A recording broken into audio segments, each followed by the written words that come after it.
सर्वेपि सुखिनः सन्तु, सर्वे सन्तु निरामयाः, सर्वे भद्राणि पश्यन्तु, मा कश्चित् दुःखमाप्नुयात्।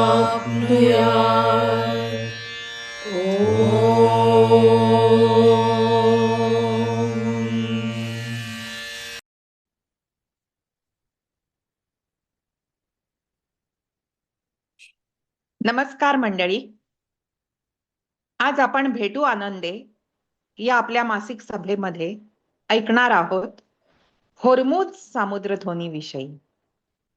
गेला जवळजवळ 1.5 महिना अख्खं जग एकच शब्द ऐकतोय, स्ट्रेट ऑफ होर्मुझ किंवा होर्मुझची सामुद्रधुनी आणि तिथून होणारा त्या तेलवाहू जहाजांचा प्रवास. त्यावेळेला असं मनात आलं आमच्या की आपल्या captain Sunil Karve merchant navy मध्ये होते, तर त्यांना विचारून बघूया. आणि शोभनाताईंना मी म्हटलं आणि सहज फोन केला कॅप्टनना, कॅप्टन होर्मुझच्या सामुद्रधुनीतून तुम्ही किती वेळा गेलात? कॅप्टन म्हणाले अगणित वेळा. आता अगणित वेळा शिप होर्मुझच्या सामुद्रधुनीतून नेलेली व्यक्ती थेट आपल्या परिवारात आहे आणि त्यांच्याकडून आखो देखा हाल होर्मुझ बद्दलचा ऐकायचा नाही तर कुठून ऐकायचा? आणि म्हणून आम्ही ठरवलं की या भेटू आनंदे, एप्रिल महिन्याच्या भेटू आनंदेमध्ये कॅप्टनना याविषयी बोलतं करायचं. मधून मधून कॅप्टन तुम्हाला मी प्रश्न विचारेन आणि अतुल दादा आपल्याला होर्मुझचे मॅप्स वगैरे पण दाखवणार आहेत. तर मला असं वाटतं मी सुरुवातीचे 2 प्रश्न तुम्हाला विचारून ठेवते, जे तुम्हाला अतुल दादा जे मॅप दाखवतील त्याच्याबरोबर त्याच्याबद्दल बोलायला सोपं पडेल. पूर्वी कधीतरी भूगोलात आम्ही शिकलेलो असतो सामुद्रधुनीची व्याख्या वगैरे. तर सुरुवात आपण सामुद्रधुनीच्या व्याख्येपासून करूया आणि मग ते सांगता सांगता होर्मुझचं एवढं महत्व का आहे, इराण त्याच्यावर स्वामित्व का सांगतो, याबद्दल तुम्ही सांगावं असं मला वाटतं. कॅप्टन. थँक्यू मुद्दुराताई. माझं बोलणं व्यवस्थित ऐकू येत आहे का? थोडा अजून मोठा आवाज चालेल, म्हणजे माईकच्या जवळ आलात तरी चालेल, किंवा तुमचा व्हॉल्यूम वाढवा. नाही आता? हा, ओके. मी कॅप्टन सुनील कर्वे. माझं वय आता 69 आहे आणि 1975 ते 2016 एवढी अशी साधारण 41 वर्ष मी मर्चंट नेव्हीमध्ये काम केलं आहे. मध्ये मध्ये सुट्टी होती. आता आमची त्यावेळेला कधी 6 महिने कधी 9 महिने असे सुट्टी होती असेल. त्यावेळेला आम्ही ऑइल टँकरवरती होतो तेव्हा इराण, इराक, कुवेत, बहरीन या सगळ्या देशांच्या मध्ये आमची तेलवाहू जहाजं न्यायची आणि जगभर कुठेही जायचं, म्हणजे जिकडे पाठवायला सांगतील ते तिकडे पाठवायचं. तर आता सामुद्रधुनी सांगायच्या आधी समुद्रधुनीची डेफिनेशन आपण काय करू शकतो? तर 2 विस्तीर्ण जलाशयांना जोडणारी अरुंद चिंचोळी समुद्राची पट्टी म्हणजे समुद्रधुनी. आता जगामध्ये अशा बऱ्याच समुद्रधुनी आहेत. त्यातली एक महत्वाची मोठी म्हणजे जिब्राल्टर. पण जिब्राल्टरची समुद्रधुनी ही साधारणपणे 12 ते 14 नॉटिकल मैल. नॉटिकल मैल म्हणजे आता तुम्ही साधारण 28 किलोमीटर धरून जाता. नंतर मलागा स्टेटची समुद्रधुनी आहे. ती समुद्रधुनी खूप लांब आहे, पण ती काही काही ठिकाणी अगदी 2 किलोमीटर एवढी अरुंद होती. बाबल मंडप म्हणून रेड सी मध्ये जाणार, रेड सी आणि अरेबियन सीला जोडणारी किंवा इंडियन ओशनला जोडणारी. आणि आता जी आपण जी बोलतोय ती समुद्रधुनी आहे strait of Hormuz. Strait of Hormuz ही पर्शियन गल्फ आणि अरेबियन सी या दोघांना जॉईन करते. पर्शियन गल्फ म्हणजे पर्शिया ज्या वेळेला राज्य होतं किंवा आता त्याच्यानंतर बाकीचे जे अरेबियन देश आहेत त्यामुळे त्याला अरेबियन गल्फ असंही म्हणतात. त्याची लांबी रुंदी थोडक्यात सांगायची झाली तर 990 किलोमीटर लांब.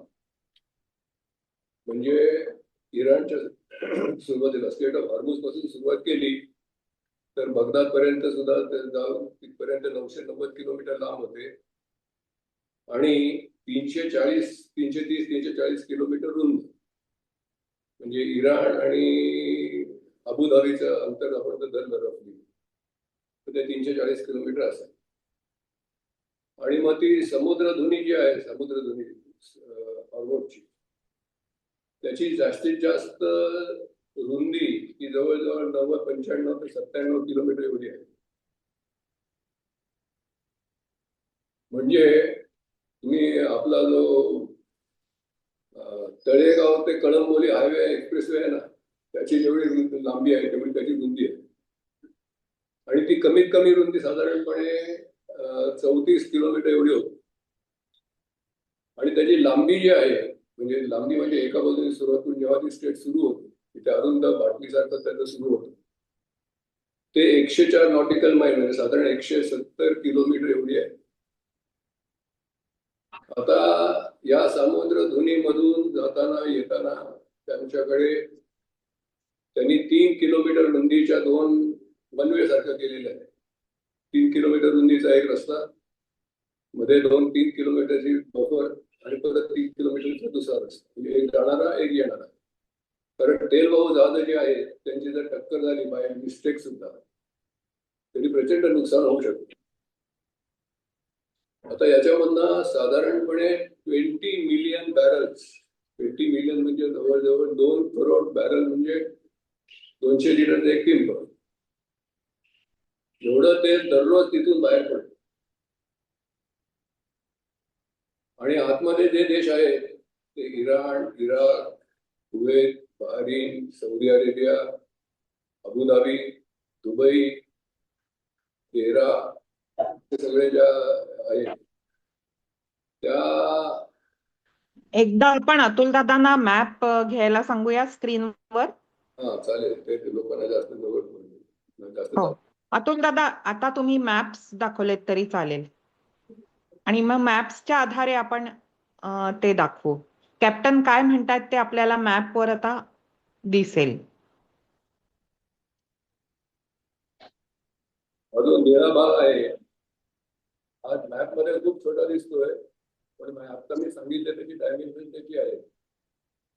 हा म्हणजे 990 किलोमीटर रुंद लांब आणि 340 किलोमीटर रुंद हा अरेबियन सी किंवा त्याला पर्शियन गल्फ किंवा अरेबियन गल्फ असं म्हणतात. आता पर्शियन गल्फ आणि अरेबियन गल्फ याची नावं का दिली आहेत तर पूर्वी इराण म्हणजे पर्शिया होता आणि पर्शियावरती जेव्हा मुस्लिम लोकांनी आक्रमण केलं ते बहुतेक सगळे शिया मुसलमान होते आणि त्यांनी पर्शियन लोकांना तिकडनं कम्प्लीट म्हणजे चेंज टोटल रिलिजन असं झालं. आणि बाकीच्या ज्या ठिकाणी आहेत जिथे सुलतानेत आहेत किंवा तिथे राजे आहेत सुलतान आहेत ते सगळे सुन्नी पंथाचे.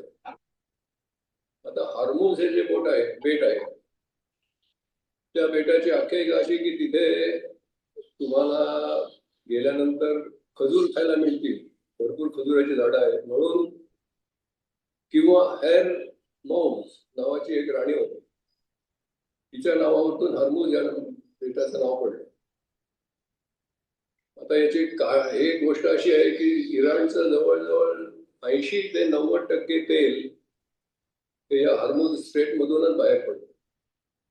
इराणला त्याच्या आतमध्ये 2 आयलंड आहेत. एक लवान आयलंड आहे हा छोटा दिसतोय तो आणि आणखीन आतमध्ये गेल्यानंतर खर्ग आयलंड म्हणून एक मोठा आयलंड आहे.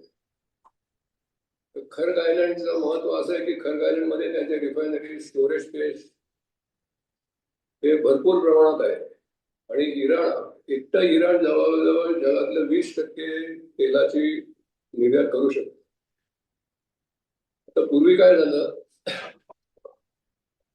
इराणमध्ये शहाची राजवट होती म्हणजे अमेरिकेने शहाला तिथे आणून बसवलं होतं आणि पेट्रोल किंवा कच्चं तेल जवळजवळ सगळ्याच अरेबियन आणि इराण कडून ते विकत घ्यायचे आणि विकत कशात घ्यायचे तर डॉलरमध्ये आणि परत ते डॉलर वापरून त्यांच्या कंपन्या तिकडे डेव्हलपमेंट करायच्या आणि म्हणून त्याला पेट्रो डॉलर असं नाव पडलं.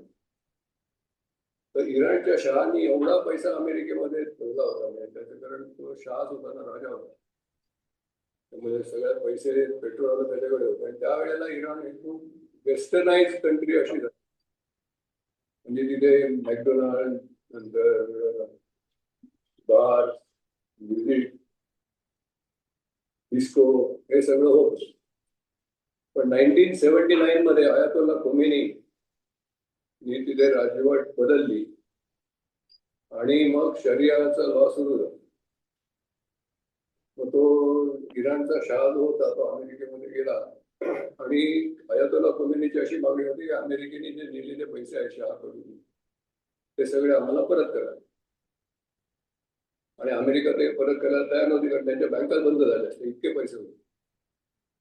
म्हणून अमेरिकेने इराक करवी इराणवरती हल्ला केला 1980-81 आणि 1981 ते 1989 ही ती मोठी वॉर चालली. त्या दरम्यान मी जवळजवळ 81 ते 85 नंतर 86, 88, 89 एवढ्या वेळेला मी त्या पर्शियन गल्फमध्ये किंवा अरेबियन गल्फमध्ये तेल वाहू बोटींवरती होतो. त्यातली महत्वाची गोष्ट अशी की त्यावेळेला तिथे ब्लॅकआउट असायचं, म्हणजे शिपला जे पोर्टल किंवा खिडक्या म्हणू आपण त्याला आम्ही पोर्टल म्हणतो, त्याला आतमधलं काळे कपडे किंवा काळे पेपरनी झाकून टाकायचं. नंतर शिपवरती रात्रीच्या वेळेला जर जायचं असेल डेकवरती काही काम करायला तर टॉर्चला काळा कागद लावायचा, त्याला बारीक होल पाडायची आणि त्याच्या अगदी बारीक प्रकाशामध्ये जाऊन काम करायचं.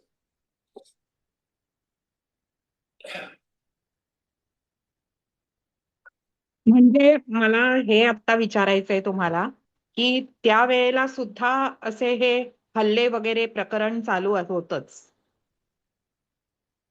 हो, फक्त त्यावेळेला मिसाईल्स नव्हत्या बहुतेक, कारण ते रॉकेट्स असे शिपवरती फायर करत होते रॅन्डम. म्हणून मग म्हणून शिपला ब्लॅकआउट केलं जायचं. हा, म्हणजे शिपचं ब्लॅकआउट, कारण त्या लोकांना अर्थात आता चंद्राच्या प्रकाशात शिप जाणता येणार, कारण शिपची साईज ही साधारणपणे 230 मीटर लांब, 40 ते 50 मीटर रुंद आणि 24 मीटर खोल एवढी अशी शिप असते साधारण. बरोबर त्यामुळे चंद्राची शिप दिसणारच आहे त्यांना, फक्त ती कुठल्या देशाची आहे काय आहे हे शक्यतो कळू नये म्हणून, आणि आपली खबरदारी किंवा डेकवरती माणसं चालली आहेत की नाही हे कळू नये म्हणून ते सगळी खबरदारी घ्यायची. Very good. त्याच्यामध्ये एकदा असं झालं की 1988 साली मला शिपची पहिली कमांड मिळाली. त्यावेळेला मी कॅप्टन लागलो. त्यावेळेला स्नेहल आणि सायली माझी मुलगी, स्नेहल बायको सायली मुलगी, 1.5 वर्षाची होती. आणि तेव्हा आम्ही 70,000 टन नाफ्ता घेऊन चालली होती शिप. आणि ज्या वेळेला आम्ही हॉर्मुझ स्ट्रेट क्रॉस करत होतो तेव्हा 2 रॉकेट्स किंवा असे काहीतरी, म्हणजे असे फायरिंग, आपण कसं दिवाळीत रॉकेट उडवतो ना तसे 2 अक्रॉस द शिप गेले. नशिबाने शिप वरती गेले नाहीत किंवा त्या लोकांनी शिप वरती मारले मला माहिती नाही, पण त्यावेळेला माझ्यावरती प्रचंड टेन्शन झालं होतं, कारण 70,000 टन नाफ्ता जर त्या रॉकेट लागलं असतं तर काय झालं असतं तुम्ही कल्पना करा. तुम्ही सांगताय ते ऐकून सुद्धा आम्हाला शहारे येत आहेत. सगळ्यांना माहिती असेल की नाफ्था हा क्रूड ऑइलचा प्रकार आहे आणि तो अत्यंत ज्वलनशील असतो. आणि आता तुम्हाला एलपीजी म्हणजे आपले जे गॅस सिलेंडर आहेत, साधारण 10,000 टन नेणारा एखादा जहाज असेल तर त्याच्यामध्ये रफली 7 लाख गॅस सिलेंडर्स भरू शकतील एवढं ते क्वांटिटी असतो. त्यामुळे आणि इराक आणि इराण यांचं युद्ध जेव्हा झालं तेव्हा खर्ग आयलंड वरती सुद्धा इराकी लोक बॉम्ब करू शकत असेल किंवा काहीतरी बॉम्ब करणं त्यांना शक्य नव्हतं, कारण एवढं पेटलं असतं तर खूपच हानी झाली असती. पण ते घाबरवण्याकरता, लोकांना घाबरवण्याकरता असं ऍट रॅन्डम कुठूनही हवेतनं असा एखादा गोळा येऊन जायचा. हा हा. त्यामुळे ते एक वेगळंच टेन्शन होतं, वेगळंच फिलिंग होतं. पण ते वॉरझोन मध्ये गेलो आणि तसं जात राहिलो. आता हे आणखीन काही तुम्हाला प्रश्न आहेत का? म्हणजे हो, ही मगाशी तुम्ही होर्मुझचं महत्व सांगितलं आणि मॅप मध्ये आपण जेव्हा बघत होतो तेव्हा ती दोन्ही किनाऱ्यांच्या वरचे म्हणजे देश दिसत होते. एका बाजूला आपल्याला इराण दिसलं, एका किनाऱ्यावर इराणचा भूभाग जास्त दिसला आणि दुसऱ्या बाजूला आपल्याला ओमान दिसलं, UAE दिसलं, बहारीन दिसलं, इराक दिसलं. मला आता तुम्हाला असं विचारायचंय की इराण हक्क का सांगतं होर्मुझवर, म्हणजे इराण जास्त का होर्मुझ बद्दल पझेसिव्ह किंवा त्याचं स्वामित्व आहे? सांगतो. एक UN क्लॉज म्हणजे UNCLOS नावाचं एक कन्व्हेन्शन आहे, म्हणजे United Nations convention on laws of sea. त्याच्यामध्ये त्यांनी टेरिटोरियल लिमिट्स, कंटेजियस झोन आणि एक्सक्लुझिव्ह इकॉनॉमिक झोन असे 3 भाग पाडलेले आहेत. अच्छा. तर जे संबंध म्हणजे टेरिटोरियल म्हणजे असंख्य जी किनारा असतो, अखंड किनारा, छोटे छोटे आयलंड सोडून जो मोठा किनारा असतो त्याच्यापासून 12 नॉटिकल माईल, 12 नॉटिकल माईल म्हणजे साधारणपणे 27-28 किलोमीटर, नाही 12 नॉटिकल माईल साधारण 21-22 किलोमीटर, एवढ्या लांबीपर्यंत तुम्ही तुमचे टेरिटोरियल राईट्स सगळे तुमचे लॉज तिथे ऍप्लिकेबल होतात. त्याच्यानंतर 24 नॉटिकल माईल पर्यंत तुम्हाला कस्टम्सचे लॉ, इमिग्रेशनचे लॉ हे तिथे ऍप्लिकेबल करता येतात. आणि 200 नॉटिकल माईल किनाऱ्यापासून तुम्हाला एक्सप्लोरेशन करू शकता तुम्ही, किंवा काही आणखी तुमचे स्पेसिफिक पर्टिक्युलरली ऑइल एक्सप्लोरेशन किंवा आणखीन काही तुम्हाला शोध करायचे असतील तर ते करू शकता. मला वाटतं लोकांच्या लक्षात आलं असेल की जो चिंचोळा प्रदेश आहे सामुद्रधुनी या मॅप मध्ये तुम्हाला दिसतोय की रेड कलरच्या चौकोनाने जो दाखवलाय हा जो सामुद्रधुनीचा भाग, तर इथे हा इराणला जास्त जवळ पडतो. म्हणजे कॅप्टन आता आपल्याला सांगतायत ते आहे. हा जरी बाकीचे भूप्रदेश असले तरी जे 12 नॉटिकल माईलचं एक सांगितलं सूत्र कॅप्टननी, ते बघितलं तर होर्मुझ आयलंड आणि होर्मुझचा तो जलाशय आणि ती चिंचोळी पाण्याची एक पट्टी म्हणूया किंवा पाण्याचा कॅनॉल, हे इराणच्या जास्त जवळ असल्यामुळे त्यात इराण त्याचा मालकी हक्क सांगतोय किंवा आहे असं समजूया आता आपण. आता कॅप्टन मला आणखीन असं विचारायचंय की खोल आहे ना हे, खोली म्हणजे होर्मुझची तुम्ही लांबी रुंदी बरोबर म्हणजे सांगितली, पण होर्मुझचं खोली सांगतो. खोली साधारणपणे 60 ते 100 मीटर एवढी खोली आहे त्याची. हा, आणि 60 ते 100 मीटर म्हणजे शिपची जी अगदी मोठ्यात मोठी शिप असते ती साधारण 27-28 मीटर्स किंवा मॅक्सिमम 30 मीटर एवढी त्याची पाण्याखालची जागा, म्हणजे ड्राफ्ट असं त्याला म्हणतात. त्यामुळे कितीही मोठं शिप इथून पास होतं. बरोबर. तर हा बहुतेक खरगाल्यांचा फोटो घेतलाय त्यांनी. हा खर्ग आयलंड, हे मगाचपासून अतुल दादा आपल्याला जे 2 दाखवतायत फोटो, हे खर्ग आयलंडचे फोटो आहेत. खर्ग आयलंडवर हे असे क्रूड ऑइल एक्स्ट्रॅक्ट करायचे साठे किंवा साठे म्हणतो आपण, स्टोअर करायचं क्रूड ऑइल समुद्रातून काढून, हे साठे आहेत. आणि मला वाटतं इथून पंपिंग केलं जातं ना शिप मध्ये. बरोबर आहे. म्हणजे थोडक्यात तुम्ही पेट्रोल पंपावरती जशा गाड्या येतात ना एकामागोमाग एक, तशी तिकडे शिप जाऊन अँकर करून ठेवा. अँकर म्हणजे नांगरून ठेवायची आणि तुमचा टर्न आला की तुम्हाला अलॉंग साईड तिथे आता त्यांनी शिप दाखवलं तर तिथे जाऊन तेल भरायचं आणि मग ते तुमच्या दुसऱ्या कुठल्या गंतव्यस्थानाला न्यायचं असेल ते न्यायचं. छान दिसतंय ह्या मॅप मध्ये. हा ड्रोनने घेतलेला मॅप आहे. तेलाच्या साठ्यातून इथे शिप्स येतात, तेलाच्या साठ्यातून म्हणजे शिपवर तेल भरलं जातं. आता एक उत्सुकता कॅप्टन आहे ती अशी की समजा खर्गवरून निघालं शिप तुमचं लोड झालेलं नॅफ्थाने, तर ते भारतापुरतं बोलायचं झालं तर भारतामध्ये पोचायला किती दिवस लागतात? साधारण 3.5 दिवस ते 4 दिवस. हो. म्हणजे गुजरात किंवा मुंबई, जर मी खाली कोचीन किंवा विशाखापट्टणमला गेला तर 7 दिवस हा हा हा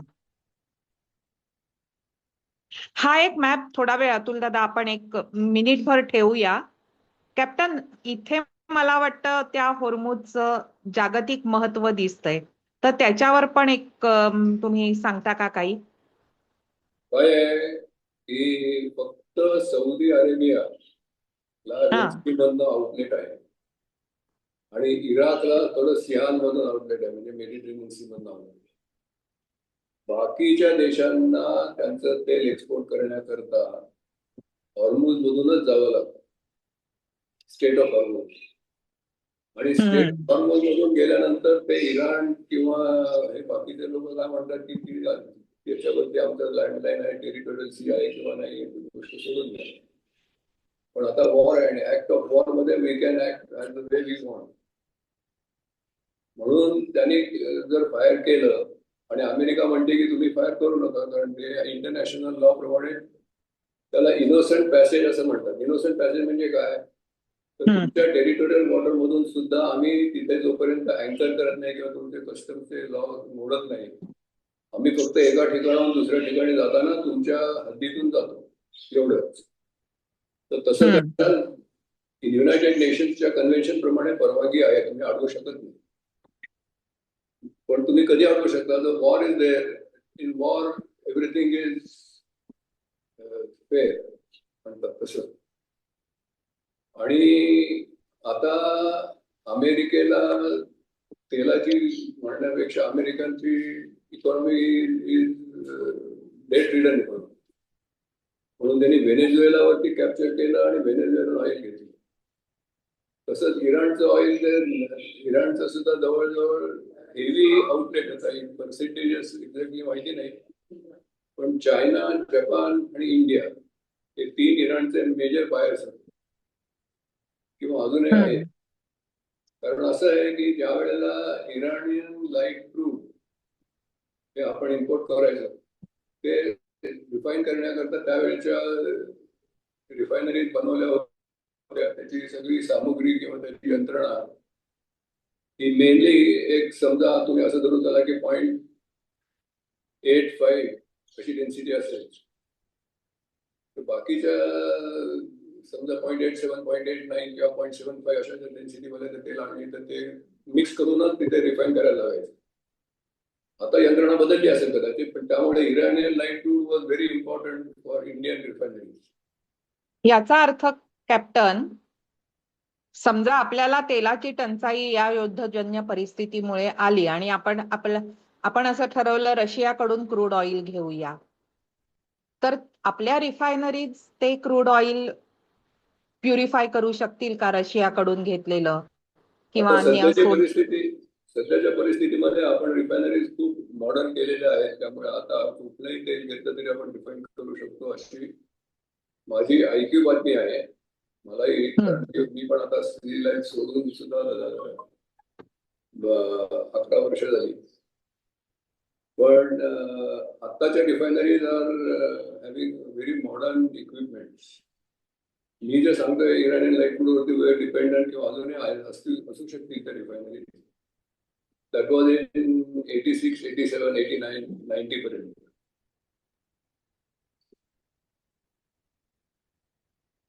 आता अमेरिकेचा मेन जो, from what I understand, they want to control the supply of oil to China, आणि मेनली चायना, कारण China economy is getting stronger. Japan also is heavily dependent on crude oil from Iran. पण ते Iraq, आणि दुसरी गमतीची गोष्ट, त्यावेळेला काय करायचं, इराणवरती जेव्हा अमेरिकेने सँक्शन्स लावली तेव्हा हे आमच्या बाबतीत घडलेलं आहे. इराणमधनं तेल लोड करायचं, शिप समोरच्या बाजूला, म्हणजे ते सगळे शत्रू राष्ट्र होते तेव्हा सुद्धा. समोरच्या राष्ट्रामध्ये जायचं, म्हणजे इराणमधनं तेल पुजाऱ्याला नाही नसतं, मग तिथे बिल ऑफ रेडी बदलून ते तेल अमेरिकेला जायचं. त्यामुळे अशाही गोष्टी, वर्ण युद्ध चालू आहेत, वर्ण इराणचे सँक्शन्स आहेत, पण आतल्या बाजूनी तेलाची नेआण सुरूच होती. पण आता त्यांनी काय केलंय, आता त्यांना इराणची नाकेबंदी म्हणजे इराणच्या आर्थिक संपुष्टात जाण्याने त्यांना स्वातंत्र्य. कारण इराणचं तेल बाहेर गेलं नाही तर इराणला पैसे मिळणार कुठून, म्हणून ही सगळी नाकेबंदीची जी गोष्ट अमेरिका करते ती त्याच्याकरता करते. बरोबर. इराण, आता अजून एक मनात आलं की होर्मुझ मधून इराणला समजा शिप्सची आवक जावक होऊ द्यायची नाहीये इथं अशा प्रकारच्या परिस्थितीमध्ये, तर संरक्षण म्हणून इराण तिथे त्या सामुद्रधुनीमध्ये, स्ट्रेट ऑफ होर्मुझ मध्ये स्वतःची काय शिप्स ठेवतं का, पेट्रोलिंग बोटी असतात त्या, का पेट्रोलिंग कसं होतं? नाही, आता याच्यामध्ये दुसरी गोष्ट जी बऱ्याच लोकांनी कन्सिडर केली नसेल ती मी सांगतो की इराणला तसं खूप काही करायची गरज पण नाही. त्यांनी माईन्स पण तिथे लावलेले आहेत आणि त्यांनी फक्त युद्ध डिक्लेअर केल्यानंतर 2-4 मिसाईल किंवा 1-2 शिपवरती अटॅक केला तर ज्या इन्शुरन्स कंपनीज आहेत लंडनमध्ये किंवा न्यूयॉर्कमध्ये बसलेल्या, त्यांनी त्यांचा इन्शुरन्स घेणं बंद केलं, कारण आम्हाला ते परवडणार नाही. आणि इन्शुरन्स नसेल तर एवढं तेल भरलेलं जहाज तिथनं घेऊन जाणं कंपन्यांना शक्य नाही, कारण नुकसान भरपाई प्रचंड होईल. म्हणून ऍक्च्युअल मिसाईल्स पेक्षा सुद्धा अनइन्शुअर्ड शिप्स किंवा इन्शुरन्स बंद केलं ही एक फार मोठी बाब तेलाची वाहतूक करणाऱ्या जहाजांच्या वरती, म्हणजे जहाज ठप्प होण्याकरता ही एक फार मोठी बाब आहे. म्हणजे एकेकाळी तिथे साधारणपणे दररोज दिवसाला 120 ते 130 जहाजं जायची. तिथे आता मुश्किलीने 15 ते 16 जहाजं जातात.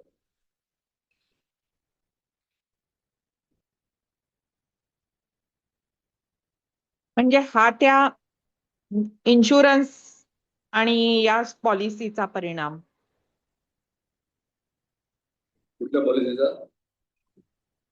शिपचा इन्शुरन्स करणं. हो, इन्शुरन्स पॉलिसी. इन्शुरन्स जर घेतला नाही म्हणजे इन्शुरन्स कंपनीने सांगितलं की आम्ही इन्शुअर करू शकत नाही वॉर झोन.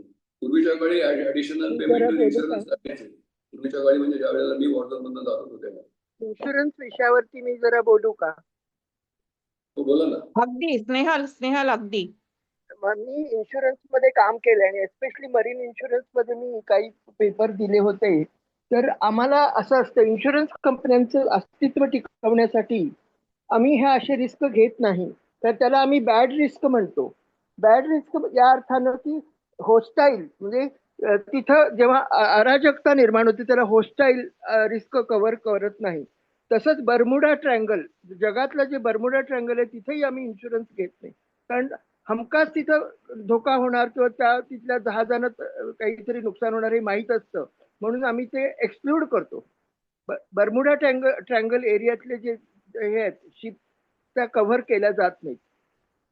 आणि तसंच इथं जेव्हा अराजकता कुठं निर्माण होते, चाचे जिथं जास्त आहेत, आफ्रिकेच्या काही कंट्रीज मध्ये चाचेगिरी जास्त चालते, तिथेही आम्ही इन्शुरन्स देत नाही.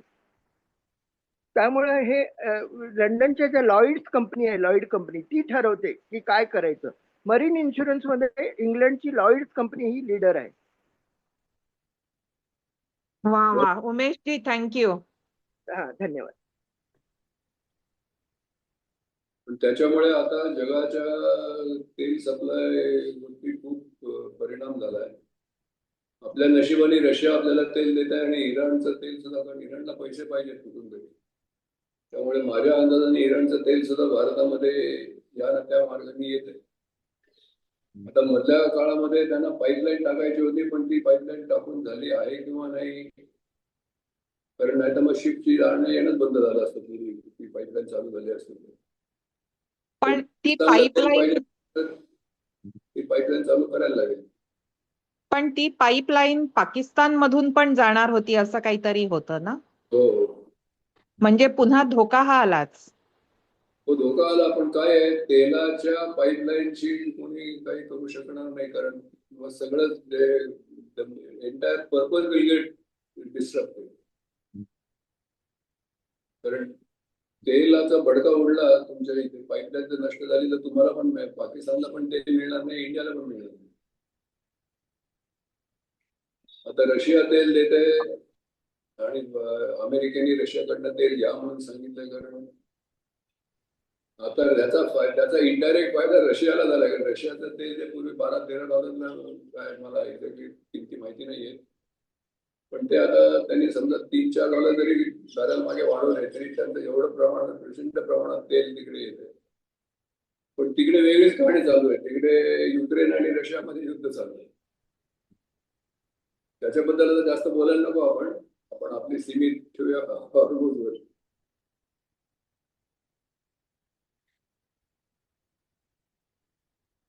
कॅप्टन, एक प्रश्न विचारलाय नाईक सरांनी की, एकच मिनिट हा, मी तो घेते प्रश्न.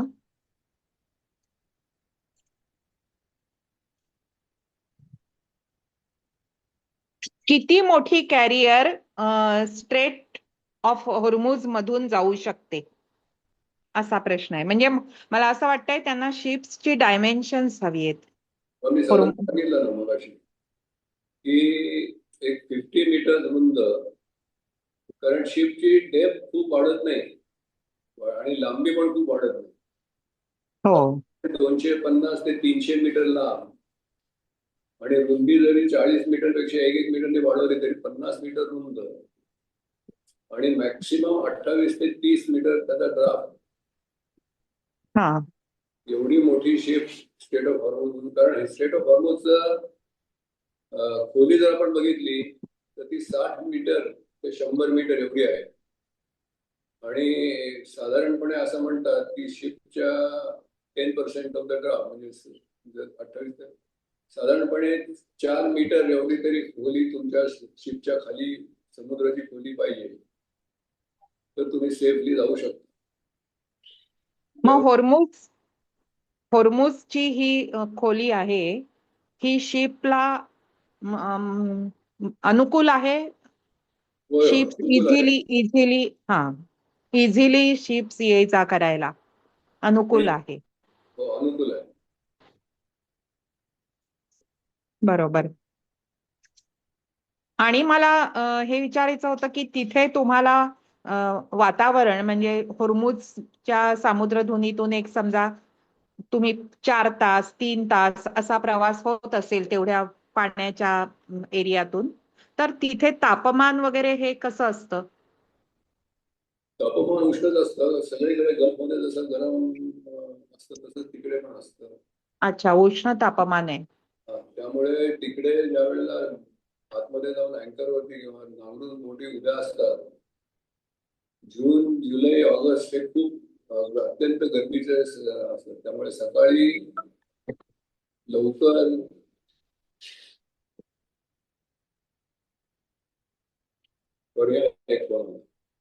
तर सकाळी लवकर म्हणजे सकाळी 6 वाजता काम करायला बाहेर पडायचं, ते 9:30-10 पर्यंतच काम करायचं. त्याच्यानंतर मग लोकांना विश्रांती द्यायची. आता जरा आवाज कॅप्टन कमी येतोय. आता ऐकू येतंय का? हो, आता ह्या पोझिशनला चांगलं येतंय ऐकू. ओके. तर त्यावेळेला म्हणजे जून, जुलै, ऑगस्ट हे जास्त गरमीचे दिवस असतात तिकडे. मे सुद्धा गरमच असतो, पण उकाडा खूप असह्य होतो तो जून, जुलैमध्ये होतो.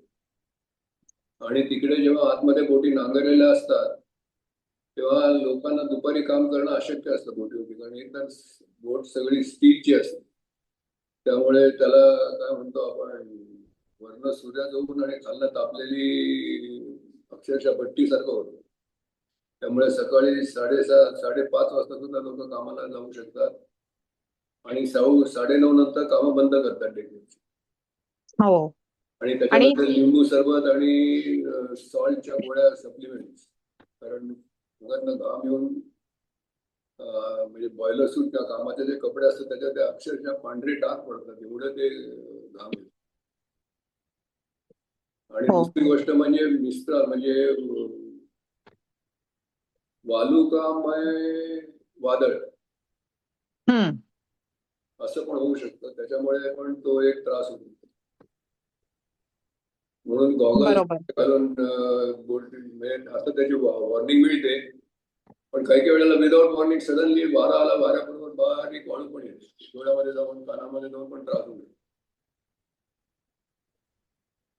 आता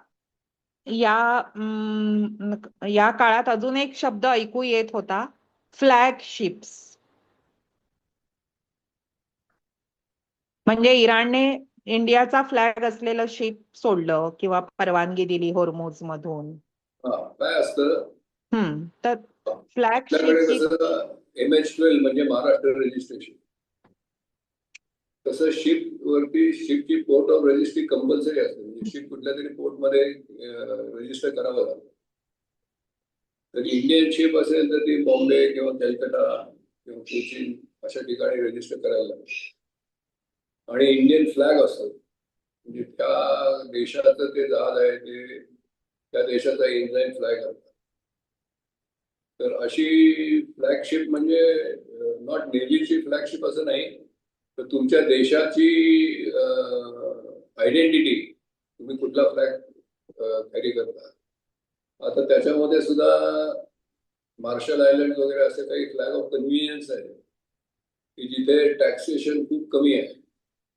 पनामा फ्लॅग आहे, की आता म्हणलं तसं मार्शल आयलंडचा फ्लॅग आहे, असे बरेच आहेत. पण तुम्ही विचारलेल्या प्रश्नाचं उत्तर म्हणजे की इंडियन फ्लॅग असेल तर किंवा चायनीज फ्लॅग असेल तर चायनाकडे जाणारं जहाज आहे. ते जहाज इंडियात येऊ शकतं, नाही असं नाही, पण त्याची मालकी चायनीज कंपनीची किंवा चायनामध्ये रजिस्टर केलेलं असेल. त्या नाईक सरांनी परत एक प्रश्न असा विचारलाय कुणी की नाईक सर, म्हणजे मगाशी त्यांनी शिप किती मोठं येतं ते विचारलं होतं, की रशियाकडून समजा आपण ऑइल घेतलं तर ती शिप्स आफ्रिकेला वळसा घालून येते का? रशियाकडनं ऑइल घेतलं तर नॉर्मली जपानच्या साईडला रशियाचे आउटलेट आहे, तिकडनं घेतलं तर आफ्रिकेला वळसा घालून यायला लागणार. मग ते मलाका स्टेट मधूनच येईल. ओके. आणि जर ब्लॅक सी मधनं येणार असेल तर मग ते सुएज कॅनाल, बाबेल बंडर. आता त्यांनी त्या येमेनी लोकांनी बाबेल मंडप म्हणजे मी मगाशी सांगितलं, विसरलो अनदर स्टेट का सांगितलं माझ्या लक्षात नाही. रेड सी आणि अरेबियन सी किंवा इंडियन ओशन यांना जॉईन करणारा जो एक छोटी चिंचोळी पट्टी आहे, ती बाबेल मंडप नावाची पट्टी आहे. तिकडनं जर त्यांनी तिथे जर युद्ध सुरू केलं किंवा त्यांनी जर तिकडे सांगितलं की आम्ही तुम्हाला इथनं जाणाऱ्या शिपवरती हल्ला करू, तर तेही बंद होईल. मग आता लोकांना कम्प्लीट म्हणजे मध्ये सुएज कॅनल बंद झाला होता काही कारणाने, किंवा मध्ये एक शिप अडकलं होतं म्हणून, मग त्यावेळेला केप ऑफ गुड होपला राऊंड करून म्हणजे जी ट्रिप किंवा जी वॉयेज साधारणपणे 26-27 दिवसाचं म्हणजे ती 54 दिवस पर्यंत लागू शकतात युरोपला जायला. रशियाहून निघालेलं शिप यायला? नाही नाही नाही, मग पर्शियन गल्फ मधून, म्हणजे पर्शियन गल्फ मधून. स्टेट ऑफ हॉर्मुझ मधून. हो. आणि रशियावर येणारा शिप पण तसंच, कारण त्या सुएज कॅनल मधनं यायचं नसेल तर त्याला रेड सी मधनं येऊन, मेडिटेरेनियन मधनं येऊन आफ्रिकेला वळसा भरून यायला लागेल. पण त्याच्यापेक्षा जपानच्या इथे त्यांचं आउटलेट आहे. ओके. आता आपण प्रेक्षकांमधून कुणाला काही विचारायचं असेल तर ओपन करूया.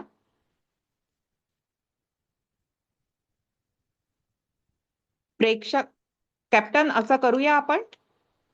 हो हो, चालेल ना, मला काही हरकत नाही. मला बहुतेक जी माहिती होती ती मी सांगितली असं मला वाटतं. आणखी काही कोणाला? हो हो. आता जर प्रेक्षकांच्या मधून कुणाला काही विचारायचे असतील, 1-2-3 प्रश्न, तर मला वाटतं तुम्ही अनम्यूट करा पहिल्यांदा, आपलं नाव सांगा आणि मग प्रश्न विचारा.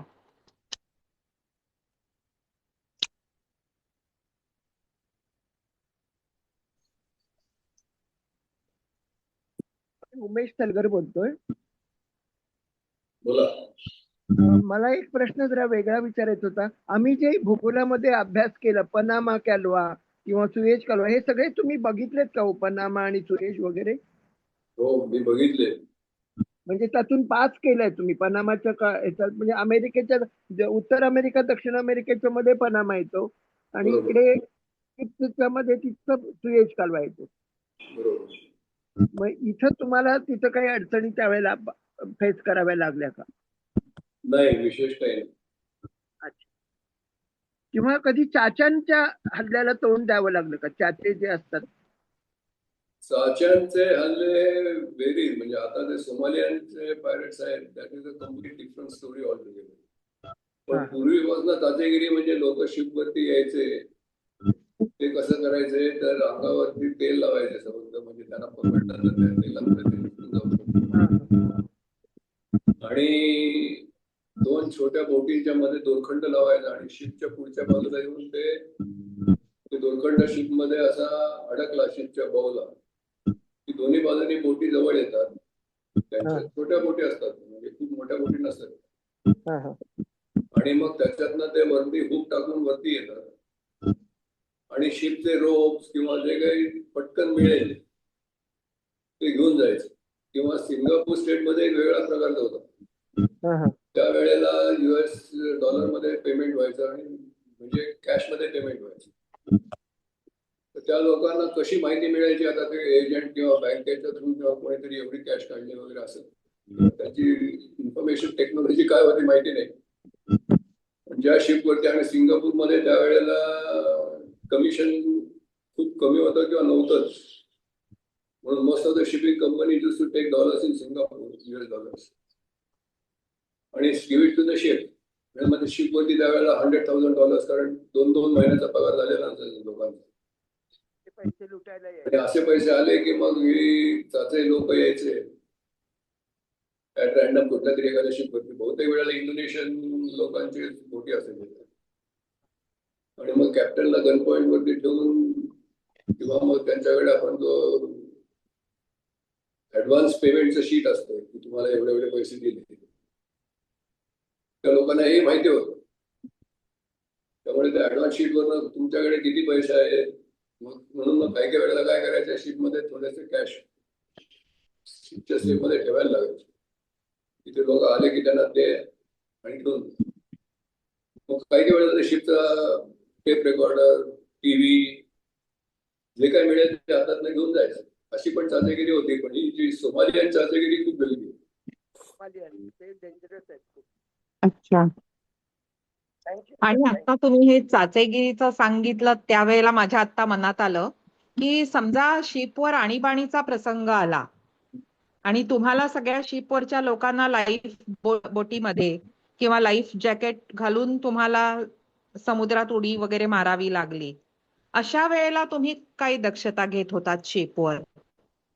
नॉर्मली अशी दक्षता नॉर्मल शिप मध्ये घेत नाही. पण हे सांगायचं माझ्याकडनं राहिलं, वर्षांच्या वॉर्झोनमध्ये जेव्हा आम्ही होतो तेव्हा रात्री बॉयलर सूट घालूनच झोपायचं.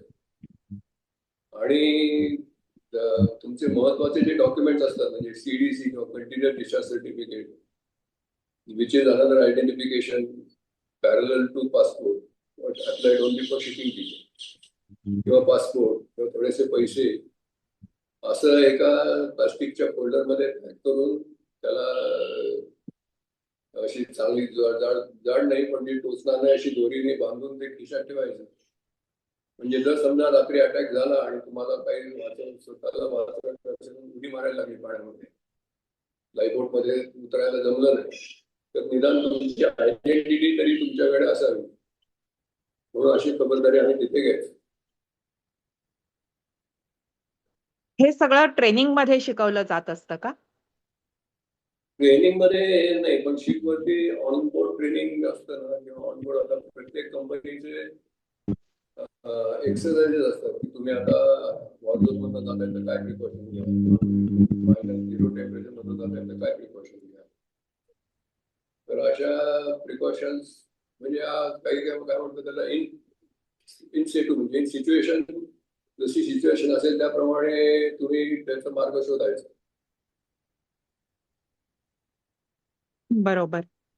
एकूण सागरी प्रवास हा खूप जोखीमीचा आहे आणि त्यात पुन्हा ऑइल, क्रूड ऑइल, नाफ्था सारखं कॅरी करणारी शिप्स घेऊन जाणं, इतका सागरी मैल प्रवास करणं, ही अजून जोखीम आहे आणि ही तुम्ही आयुष्यभर केलीत captain. Hats off to you. ते झालं माझ्याकडून. Maybe I don't. माग लोक म्हणजे नव्याने जॉईन झालेल्या लोकांसाठी सांगते, यापूर्वी सुद्धा कॅप्टननी आपल्याला भेटू आनंदेमध्ये त्यांच्या या सागरी करिअर बद्दल आणि वेगवेगळे पनामा, सुएज, आता उमेशजींनी उल्लेख केला ते त्याचे फोटो आणि त्याचे थोडीशी क्लिप्स वगैरे दाखवून खूप छान मार्ग म्हणजे ते लेक्चर दिलं होतं. पण म्हणजे तो पूर्णपणे सागरी प्रवासाचा अनुभव होता. आता आपल्याला कॅप्टन कडून जे जाणून घ्यायचं होतं ते त्या होर्मुझ नावाच्या सामुद्रधुनीला आलेल्या वलयाबद्दल, तिथल्या थोड्याशा भूगोलाबद्दल, तिथल्या राजकीय महत्वाबद्दल, आणि हे कॅप्टननी खूप चांगल्या प्रकारे सांगितलं. आता एक आपण प्रेक्षकांच्या मधून अजून जर कुणाला एक दोन प्रश्न असतील तर घेऊया, नाहीतर आपण सेशनच्या शेवटाकडे आलोय. बरोबर कॅप्टन? हो, म्हणजे आणखीन मला वाटत नाही काही सांगण्यासारखं राहिलंय. कोणाला काही विचारलंय, एखादं हो, रिएक्शन असेल तर आय कॅन एक्सप्लेन. बरोबर. तर कुणाला काही विचारायचं असेल तर क्विक कपल ऑफ क्वेश्चन्स असं करूया.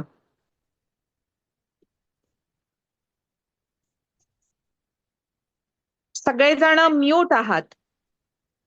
मी अतुल ठाकूर. मला एक विचारायचंय की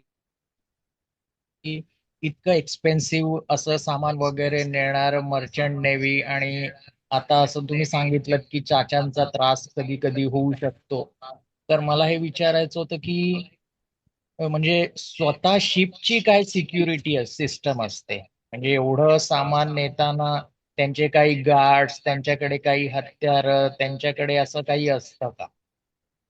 नाही, त्याचं उत्तर ठरत नाही असं आहे. कारण शिपवरती गन इज नॉट अलाउड, कारण त्या गनचा दुरुपयोग होऊ शकतो. फक्त सोमाली आणि चाच्यांच्या त्यांच्या एरियामधून जाताना आर्म गार्ड्स नेमायचे असं कंपनी ठरवून आर्म गार्ड नेमायचे, आणि त्या आर्म गार्डना चाच्यांना बंदुकीच्या गोळ्या मारायची परवानगी होती, पण शिपच्या लोकांना बंदुकीची गोळी मारायची परवानगी नाही. आणि दुसरी गोष्ट म्हणजे शिपवरती एक बटन असतं इमर्जन्सीचं, आणि जर तुमच्या शिपवरती चाचे आले तर देर इज एक, आपण तुम्हाला आता बंकर सारखं एक कम्प्लिटली सिक्युअर्ड एरिया तयार केलेला असतो, तिथे सगळ्यांनी जायचं आणि ते बटन दाबायचं. ते बटन दाबलं की इंटरनेट वरून ती माहिती तुमच्या कंपनीच्या सिक्युरिटी ऑफिसरला पोहोचते, आणि मग तो जवळच्या कुठल्याही नेव्हल शिप किंवा बाकीच्या कोणाला कॉन्टॅक्ट करून तो तुम्हाला मदत पाठवू शकतो.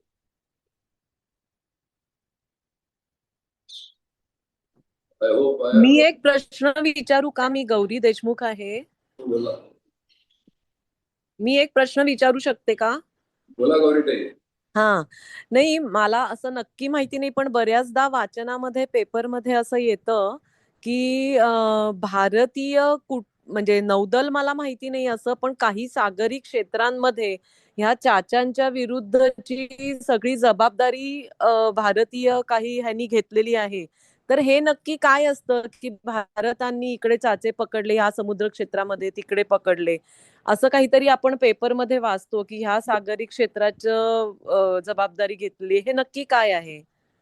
भारतीय तटरक्षक दल जो आहे ना, कोस्ट गार्ड. हा, त्यांना ही जबाबदारी दिलेली असते. पण ते जाऊन इंडियन शिप असेल तर, किंवा एखाद्या शिपने जर आता मी सांगितलं तसं हा, त्यांनी इमर्जन्सी बटन दाबलं आणि जर ते तिथल्या लोकांना म्हणजे त्यांच्या कंपनीला कळलं आणि कंपनीने इमर्जन्सी अलर्ट जाहीर केला आणि तुमचं शिप जर त्याच्याजवळ असेल किंवा तुमचं तटरक्षकाचं जर शिप जवळ असेल तर ते जाऊन सोडवू शकतात. अच्छा, म्हणजे ते लिमिटेड टू फक्त इंडियन शिप्स असंच असेल त्याचं कार्यक्षेत्र? Not necessary. अच्छा, तुमचं जे तटरक्षकाचं जहाज आहे हा, ते त्या एरियाच्या जवळ असेल. आता समजा 4 वेगवेगळ्या देशांची जहाजं असतील आणि तुमचं जहाज तुमच्या नशिबाने एक दिवसाच्या अंतरावरती आहे, बाकीची जहाजं 4 दिवसाच्या अंतरावरती आहेत, तर तुम्ही जाऊ शकता. अच्छा, थँक्यू.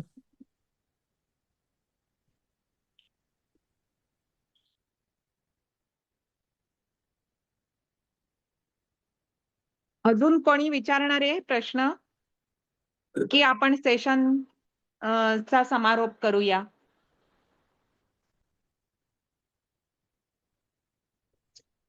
कारण हॉर्मोन बद्दल बऱ्याच लोकांनी एवढं टीव्हीवरती ऐकलं असेल की फक्त आता मी जी भौगोलिक माहिती दिली त्याचा जास्त काही लोकांना उपयोग झाला असेल तर.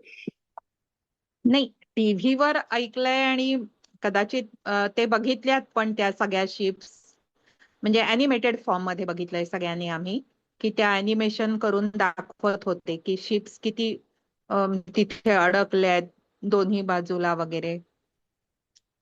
पण हे जे आज तुम्ही जे काही सगळं सांगितलं हे परसेप्शन ना तर टीव्ही चॅनेलनी कव्हर केलं ना तर आपल्याला प्रिंट मीडिया मधून म्हणजे वर्तमानपत्रातून फार वाचायला मिळालं. त्यामुळे आंखों देखा हाल म्हणतात तसं आज कॅप्टन तुम्ही आम्हाला होर्मुझ मधल्या प्रवासाबद्दल आणि होर्मुझच्या त्या जलाशयाबद्दल सांगितलं. आणि एक प्रश्न विचारू का? हो, शिरीष नक्की. वैद्य. त्यावेळेला एक मिनिट मी थोडं सांगतो मग तुम्ही प्रश्न विचारा. हा. त्यावेळेला फुजायराच्या म्हणजे पर्शियन किंवा होर्मुझच्या बाहेर एवढी मोठमोठी जहाजं अँकर करून नांगरून उभी असायची आतमध्ये जायची वाट बघायची. 2-2, 3-3 महिने काही काही वेळेला लोकांना 6-6 महिने तिथे अँकरेजवरती थांबायला लागलं होतं. This I am talking about 81 to 89 त्या वॉरच्या वेळेला, इराण इराक वॉरच्या वेळेला. तशीच काहीशी परिस्थिती आता पण झालेली आहे की निम्मी जहाजं जी बाहेर अडकून पडले ती बाहेर अडकून पडले आणि आतमध्ये आहे ती आतमध्ये आहे. नाही बाहेरून आत जात आहे. कोण प्रश्न विचारत होतो विचार. शिरीष वैद्य. बोला. मला असा प्रश्न विचारायचा होता की आता ही जहाजं जी आतमध्ये शेकड्यानी जहाजं अडकलेली आहेत म्हणतात, तर त्यांच्यावर क्रू जे असतो मेंबर्स त्यांना एक सर्टन दिवसांना पुरेल एवढे सगळे सप्लाईज असणार, तर त्या बाबतीत रिप्लेनिशमेंटला किंवा असं लॉजिस्टिकली मग आता कसं मॅनेज करतात ते? त्या ठिकाणी आता जर समजा फुजायरा किंवा अबुधाबी किंवा अशा ज्या ठिकाणी ते अँकरेज वरती असतील तिथल्या लोकल सप्लाय त्याला शिप चँडलर असं म्हणतो, त्यांच्याकडनं त्या बोटींनी पूर्वी जसं शिप अँकरेज वरती असताना सामान यायचं. या सगळ्या शिप्स पोर्टलाच अँकर्ड असतात का? मिड सी नसतात? मिडचे अँकर नाही करू शकत. अच्छा अच्छा, ओके ओके. पण त्याच्यातल्या दुर्दैवाची गोष्ट अशी आहे की जर पोर्टमध्येच सप्लाय कमी असेल कारण ती प्रॉब्लेम होऊ शकतो. 15-20 दिवस किंवा 2 आठवडे 1 महिनाभर चालली तर शिप मध्ये महिनाभर पुरेल एवढं अन्न असतं. मागणी वाढते. एक्झॅक्टली, शॉर्ट सप्लाय होऊ शकतो. अजून तरी तसं काही पण झालेलं वाटत नाहीये मला वाटतं. ते कळणार नाही आपल्याला कारण शिप मधलं कम्युनिकेशन कळत नाही. Okay okay, thank you. पण आता आज पेपरमध्ये असं आलेलं आहे, हॅलो, की आता त्यांनी होर्मुझचं हे इराणनी आता अलाव केलंय तिकडनं शिप्स जायला, तर हे खरं आहे असेल का? म्हणजे काय करतायत ते त्यांच्या वाटाघाटी चालण्यापुरतं जायला अलाव करतात असं म्हणतात इराण. आता इराणमध्ये सुद्धा 2 तट पडलेले जाणवत आहेत. अच्छा, म्हणजे इराणियन नॅशनल रेव्होल्युशनरी गार्ड जे आहेत ते रॅन्डम कुठेतरी फायर करतात. मग तुमची शिप जाऊ शकते, शिप जाऊ शकते असं म्हणलं आणि त्यांनी रॅन्डमली फायर केलं की मग रिस्क आहेच. मध्ये मध्ये नाही का 2-3 तर त्यांनी सांगितलं की अलाव आणि त्यांनी फायर केलं. अच्छा, त्यामुळे त्यांचं ते एक्सटेन्शन किंवा allowing opening of state of hormone हे किती खरं आहे त्याला किती अर्थ आहे माहिती नाही असं. पण इराणची परिस्थिती गंभीर आहे कारण त्यांना तेल निर्यात करण्याशिवाय पर्याय नाही. एक्झॅक्टली. पण पण ते जे म्हणून ते सारखं म्हणतात ना की आम्ही आता मिसाईल टाकू किंवा ड्रोनने हल्ला करू किंवा असं करू. हं. पण त्यांना टर्म्स अँड कंडिशन पण ऍक्सेप्ट करायच्या नाहीये. हम्म. तुम्ही खूपच छान माहिती सांगितलीत. त्यामुळे आम्हाला जास्त त्याच्यातलं डिटेलिंग कळलं, नाही तर पेपरमध्ये आम्ही वाचतो. पण प्रत्यक्ष तुम्ही अनुभव घेतलाय त्याच्यामुळे आम्हाला फार इंटरेस्टिंग पद्धतीने ही सगळी माहिती कळाली. त्याच्याबद्दल धन्यवाद. वेलकम. आणि कर्वे, तुमचे पार्किन्सन बघा पूर्णपणे त्यांनी साथ दिली आहे तुम्हाला. काही हो. अडथळा आणला नाहीये आणि आवडीचा व्यवस्थित विषय होता छान ना. सांगू शकला तुम्ही. अगदी बरोबर हे खूप शोभना. छान, म्हणजे तुमचं कौतुक. तुम्ही तुमच्या हे करताय त्यामुळे तुम्ही विसरून गेलाय की आपल्याला काही होईल, आणि ते झालं नाही. त्यामुळे हे खूप छान झालं. कदाचित असं असेल की दोन मोस्ट डिफिकल्ट सिच्युएशन रिमेंबर करताना मग पार्किन्सनच्या दुर्लक्ष झालं असेल. बरोबर. कारण तोच मला जी अशी डोळ्यासमोर येते ना ती आठवण, ती मी आणि सांगितली की बायको आणि मुलगी जहाजावरती होती आणि शिपवरतून 2 रॉकेट्स गेली. पण मला त्यांच्याकडे लक्ष देताना बाकीच्या सगळ्या शिपकडे आणि बाकीच्या लोकांकडे लक्ष द्यावं लागलं. ते तर थरारकच आहे. त्यामुळे पण I मग hope आपण I have explained it to my best. हो हो हो हो, नक्कीच. मग शोभनाताई, आता आपण थांबूयात. हो हो हो, खूपच छान माहिती मिळाली. काहीच आपल्याला माहिती नव्हतं हे. हो, अक्षरशः. मला नव्हतं, म्हणजे बऱ्याच जणांना असेल, मला काहीच माहिती नव्हतं. नाही नाही, कुणालाच एवढं माहिती नसतं. मुळात मर्चंट नेव्ही पासून म्हणजे काय हे सुद्धा आपल्याला माहिती नसतं. पण हो आज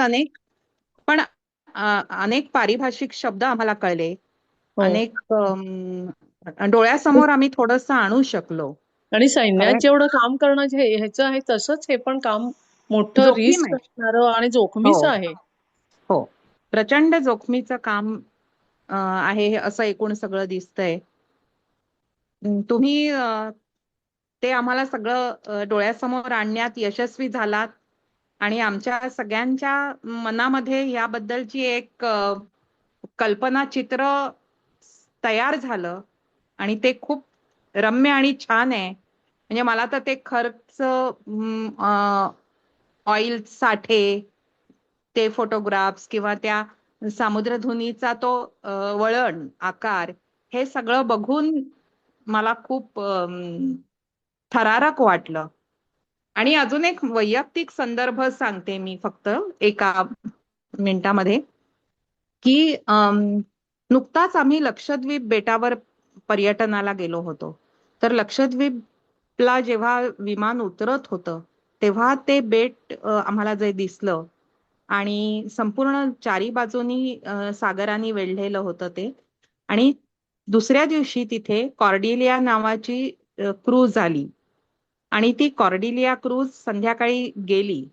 तर ती किती वेळ आम्हाला क्षितिजावर जाताना दिसत होती किंवा ती येताना कशी दिसली, या सगळ्यातून ते होर्मुझ जेव्हापासून सुरू झालं तेव्हापासून ते लक्षद्वीपचं आणि होर्मुझचं मी थोडंसं माझ्या वैयक्तिक आकलनासाठी रिलेट करत होते. पण आज कॅप्टन बरोबर बोलताना किंवा गेले 2-3 दिवस आम्ही बोलत होतो, त्या सगळ्यातून होर्मुझ जलाशय आणि होर्मुझ ही सामुद्रधुनी याच्याबद्दल खूप गोष्टी उलगडल्या आणि आम्हाला एखाद्या सामुद्रधुनीतून प्रवास करावा अशी उत्सुकता आणि अशी एक इच्छा निर्माण झाली. हेच आजच्या या आपल्या चर्चेचं यश आहे असं मला वाटतं.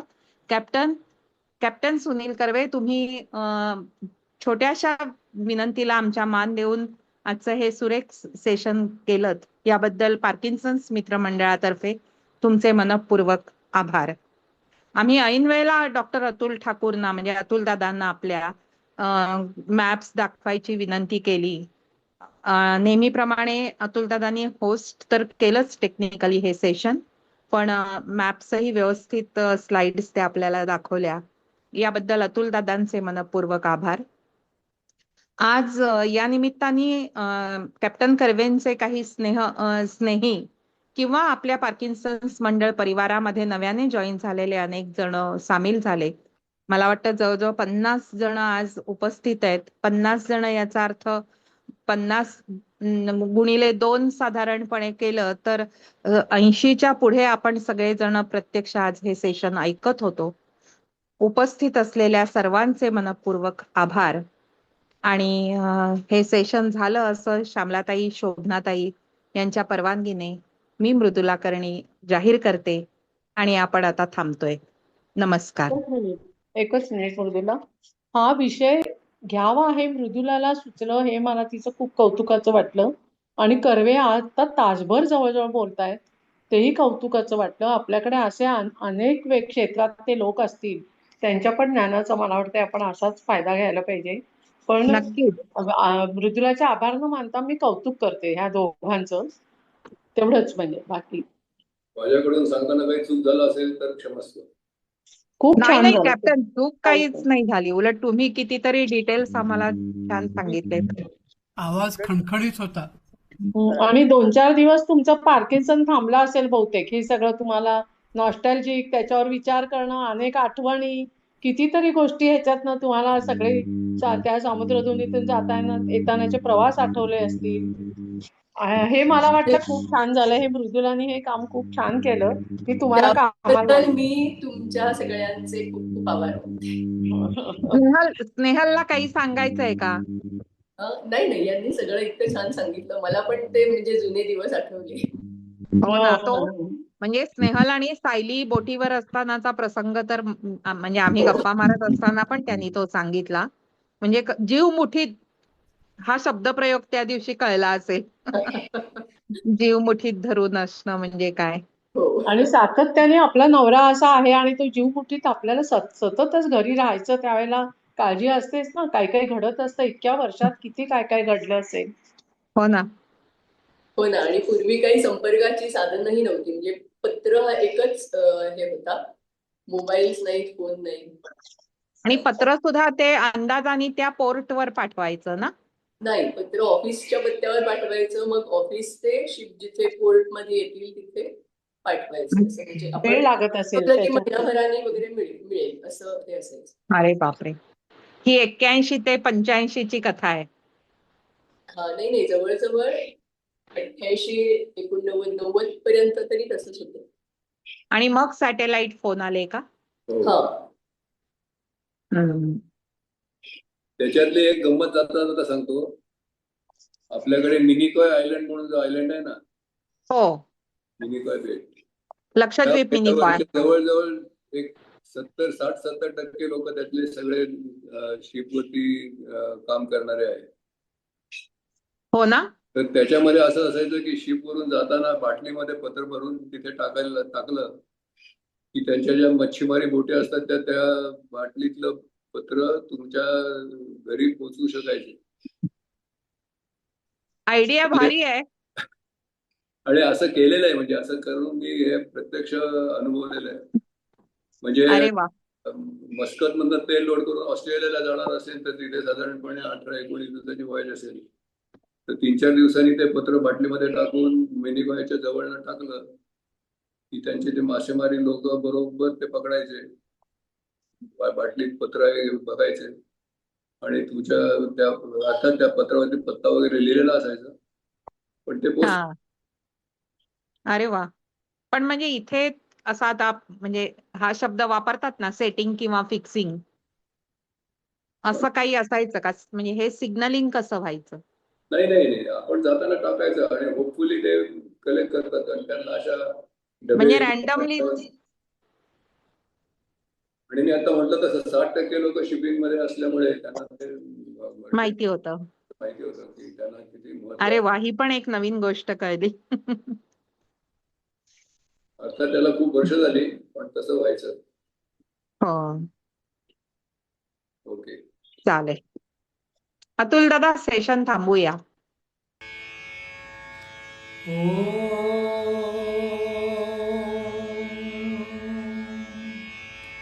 सर्वेऽपि सुखिनः सन्तु, सर्वे सन्तु निरामयाः, सर्वे भद्राणि पश्यन्तु मा कश्चित् दुःखमाप्नुयात्